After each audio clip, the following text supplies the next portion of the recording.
Welcome back to my YouTube channel. কেমন আছো তোমরা সবাই? নিশ্চয়ই ভালো আছো। তো আজকে যেতে যেতে ব্লগ শ্যুট করছি। আজকে জানো সবাই দীপাবলি। তো আমি এখন দিদির বাড়ি যাচ্ছি। দিদি চেয়ারটা নিয়ে গেছে ওর বাজিগুলো রোদে দেবে বলে। চলো দেখি ও কি কি বাজি কিনেছে।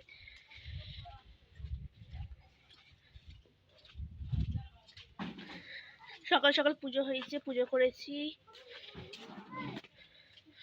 চলো এখানে চকলেট রাখছি, বোম দিল। কি হলো? বোমগুলো দিচ্ছি না, চটপটি ওগুলো তো দিতে হবে। এদিকে আর একটা রয়েছে, এই দেখো কি বড়। ঠাকুরের কয়েকটা জিনিস কেনার জন্য দিচ্ছি। এই দেখো আই থিঙ্ক চটপটি হবে, ওই জাতীয় কিছু দেখতে। হ্যাঁ নিয়ে এসছি। ওই চালের বললো ওই চালেরই পোলাও হয়। এগুলো কি? ওই দোকানে জিজ্ঞেস করি বড় চটপটির মতো কিছু একটা। এই চালটাই নিয়ে যাই, চালেরই পোলাও হয়। এটা কি বাজি? এটা লঙ্কা ফটকা আই থিঙ্ক 600 গ্রামই নিয়েছি।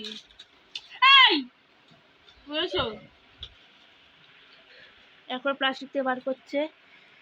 এইটা কি? এটা দোদোবা। লম্বা লম্বা না কি চটপটি দিদি? চলো কে জানে। এটা দোদোবা তো। তো এটা দোদোবা। দোদোবা এই বাটে বাটে যাবি আজকে? ঠিক আছে, না যাবো বলে বলে রাখলাম। কত রাত্রে বাপি কি দেবে যেতে দিন? কত রাত্রে যাবি? 12টা 1টার সময়। তোরা গেলে তাহলে যেতাম। দেখি কি হয়। বলো বেলায় ঘুরতে যাচ্ছি, বললেই হলো। হ্যাঁ হ্যাঁ হ্যাঁ, সব ভিডিওতে শ্যুট হচ্ছে, ভিডিও দেখলে বুঝতে পেরে যাবে। এই দেখো কত বাজি এনেছে, এখন বাকি আছে।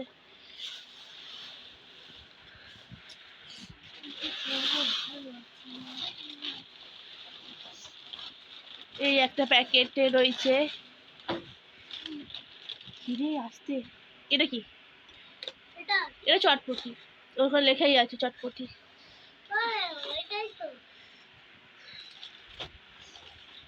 এটাও চটপটি, এটা নেই। আচ্ছা আচ্ছা,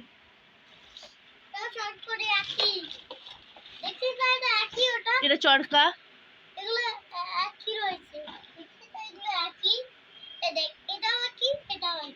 ফাটাবি তো? ফাটাবি? ভয় লাগবে।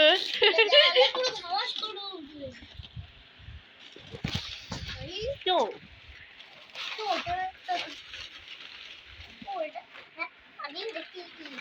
এখানে আবার বাজি আছে। এটা কি? বিড়ি বাজি। একটা ফাটা, একটা ফাটা। এখানে না, বাইরে বাইরে, আমি বলিনি ঘরের ভিতরে ফাটা। দেখেছি ফাটা দেখ বাইরে। ওটা না দিলে ফাটাবো কি করে? এখানে গেল, ওটা ছুঁড়ে মারবি তো। জ্বালাবো না? জ্বালাবি কেন? এই তো এটা ঘষতে হয়। তুই কি বিড়ি ভাজি ফাটাসনি কখনো? রাত্রিবেলা চিকচিক করলে বোঝা যেত, এবার যদি দিনের বেলা বুঝতে পারছি না তো চিকচিক করছে কিনা। চুটকি বোমগুলো ফাটাবি না? এই দেখ তুবড়ি, তারপর আলু বোম। দে একটা দে।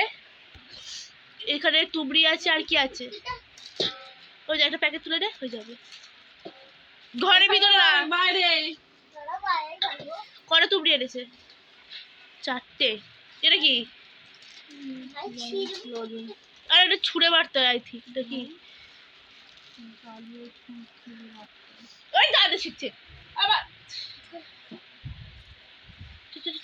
ঘরে চ, চ, আয় আয় আয়। আর প্যাকেট দিতে হবে, এটা দিয়ে চলে আয়। এই রাস্তায় সাইকেল যেখানে রেখেছিস যা। ওই এই বলছি সাইকেল যেখানে রেখেছিস জোরে ছুটতে হবে, সাইকেল যেখানে আছে যা।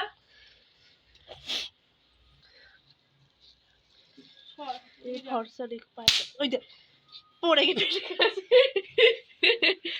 এই দেখ জোরে জোরে, গায়ে জোর নেই, খাসনি। ওটা ভালো করে ফাটায় দেখ। ওই পাইপটা ফাটা, পায়ের কাছেরটা। এখন ঘরের দিকে রওনা দিচ্ছি, কিন্তু অনেক কাজ টাজ রয়েছে, দোকান টোকান যেতে হবে। চলো ঘরের দিকে যাওয়া যাক। আমিও বাজি কিনেছি, আমি অল্প কটা কিনেছি। সর্দি লেগে গেছে, দুর্গাপুজোতেও সর্দি, কালী পুজোতেও সর্দি। এই কালী পুজো আর দুর্গা পুজোর বেস্ট পার্ট কি বলতো, আর বাজি পার্ট কি বলতো, যে এক্সামটা আমাদের পরে হচ্ছে, তাই দুর্গা পুজোটা ভালো করে মজা করতে পারিনি সর্দির জন্য। তাই জানি কালী পুজোটাও সর্দি লেগে গেছে, বিয়ে করেছি। তো আমি চাই মজাটা করে নিই, কারণ তারপরে দেবে সিং, কারণ তারপরে এক্সাম আমাদের নভেম্বর থেকে। তো কিছুদিন আর 14 দিনের মতো বাকি। মানে মানে এনজয় করে তারপর বাস খাওয়ার জন্য রেডি। মানে এটা একটা বেস্ট পার্ট, এটা ভালো মানে খারাপ পার্ট। তো চলো যাওয়া যাক, ঘরে অনেক কাজ টাজ করছে। আর এখন আমি একটু লজিক করতে বসেছিলাম, একটার দিকে করে নিয়েছি, একটু দেখি আর কিছু দেখার থাকলে বাকি আবার পরে কথা হবে তোমার সাথে। সো আমি এখন মিষ্টি কিনতে যাচ্ছি দোকানে, চলো যাওয়া যাক।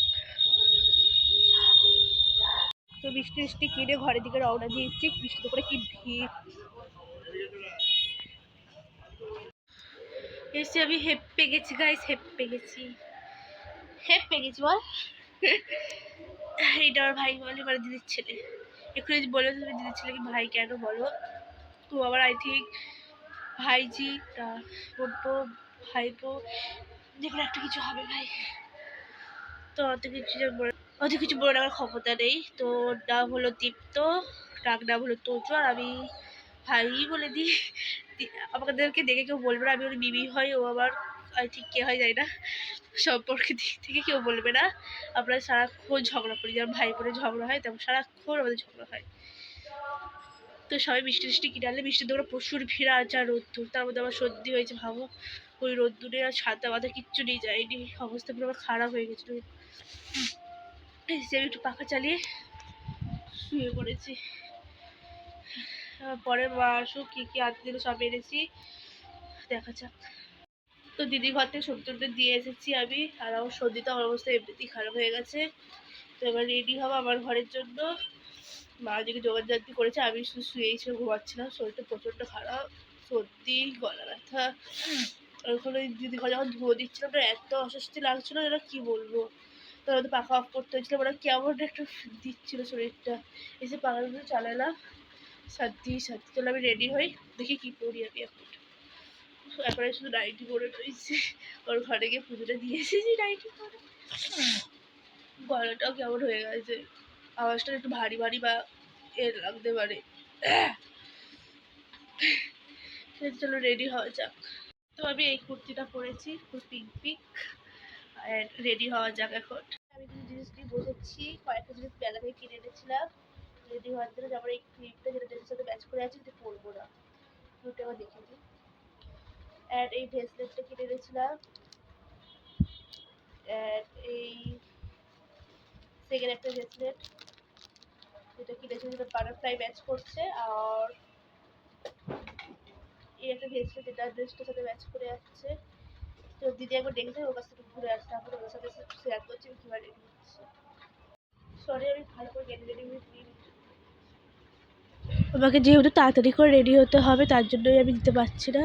তো আমার যখন ভিডিও করছিলাম কিছুক্ষণ আগে ঠাকুরমশাইয়ের জন্য তাড়াহুড়ো করছিল, তাই তাড়াতাড়ি ফার্স্ট রেডি হচ্ছিলাম। আর একটা মজার কাণ্ড, ঠাকুরমশাইয়ের আমাদের পাশের বাড়ি আরেকটা বাড়ি আছে, সেখানে পুজো করতে করতে শরীর খারাপ হয়ে গেছে।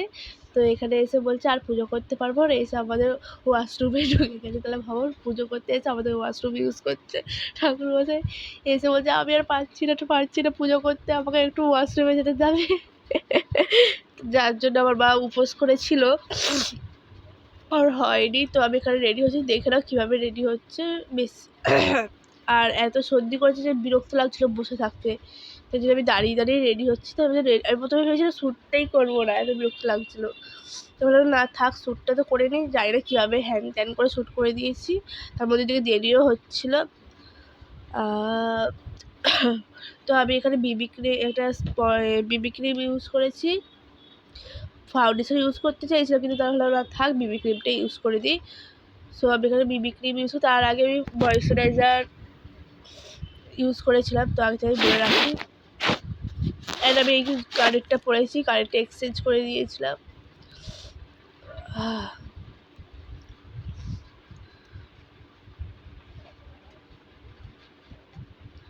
তারপরেই আমি একটা কম্প্যাক্ট ইউজ করছি, আর ওইদিকে বাজি ফাটাচ্ছিল, গান ফাটাচ্ছিল, আর পুরুত বসে সাথে ওরকম একটা ব্যাপার। এই সময় পুরুত বসে অলরেডি এসে গেছিলো যখন আমি আইব্রো করতে যাচ্ছিলাম আবার। আর আমি যেহেতু ফোন থেকে আইব্রো করতে খুব অসুবিধা হয়, তাই আমি আয়নার কাছে গিয়ে এটা স্কিপ করে দিয়েছি। তো আমি এখানে কাজল আর আইলাইনার লাগাবো, তো এটাও স্কিপ করে দিয়ে গেছি। তো এই সময় পুরুত বসে এসে গেছিলো, আর আমাদের ওয়াশরুমে ছিল। আমার হাসিও পাচ্ছিল রেডি হওয়ার সময়ও, কী অবস্থা করার পরিস্থিতি হয়। তাহলে ভাবার পুরুত বসে পুজো দিতে এসে আমাদের বাথরুমে গিয়ে পুজো করছে। তো আমি এখানে ব্লাশ ইউজ করছি, আমার ব্লাশ নেই বলে তো আমি আইশ্যাডো প্যালেট থেকে এটা পিঙ্ক সেট নিয়ে ইউজ করছি। তো আমি এখানে একটা রেড কালার আর একটা পিঙ্ক কালার সেটের লিপস্টিক ইউজ করছি। তো সেট আমি বললাম, বাট এই সেটটা না, কারণ আমি এর আগে একটা সেট ইউজ করেছি, তো সেট জিজ্ঞাসা করো না। তো চলো ফাইনাল লুকটা তোমাদেরকে শেয়ার করি। সো আমি এখানে রেডি হয়ে গেছি, এবার ফাইনাল লুকটা দেখে নাও কেমন লাগছে কমেন্টে জানিও। আর আমি এই ঝুমকোটা পরেছি।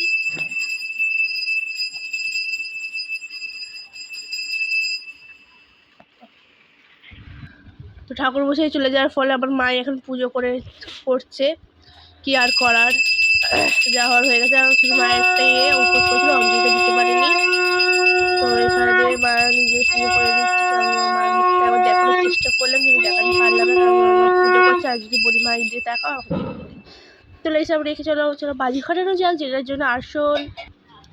চলো আমি মাঠে এসে গেছি। তো এখানে একটা আই থিঙ্ক 5 বছরের আমার দিদির ছেলের থেকে 1 বছর বড়, তো সেখানে বাজি ফাটাচ্ছে। তো আমরা এবার মজা করে কাটিয়েছি।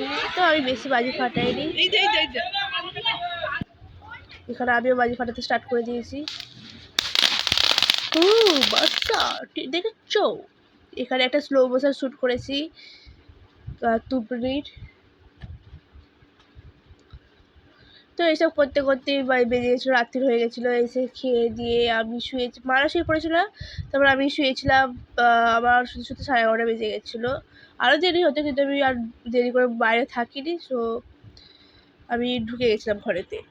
তো এখানে একটা স্লো মোশন শ্যুট হচ্ছে, আমি এটা ভাইকে বলছিলাম স্লো মোশন শ্যুট করে দিত, ও একটা স্লো মোশন শ্যুট করেছে এখানে। তো আমি এখানে ঘরে এসে গেছি, এবার আমি মেকআপ টেকআপ সব তুলবো। আর প্রচণ্ড হেঁপে গেছি, হাঁপিয়ে না, তাই তো হেঁপে গেছি। এটা আমার ইচ্ছে লাগে বলতে, হেঁপে গেছি। তো আমি এটাই শিখে গেছি। তো স্কিন কেয়ার করার পর আমি শুয়ে পড়বো। তোমরা মনে করো স্কিন কেয়ার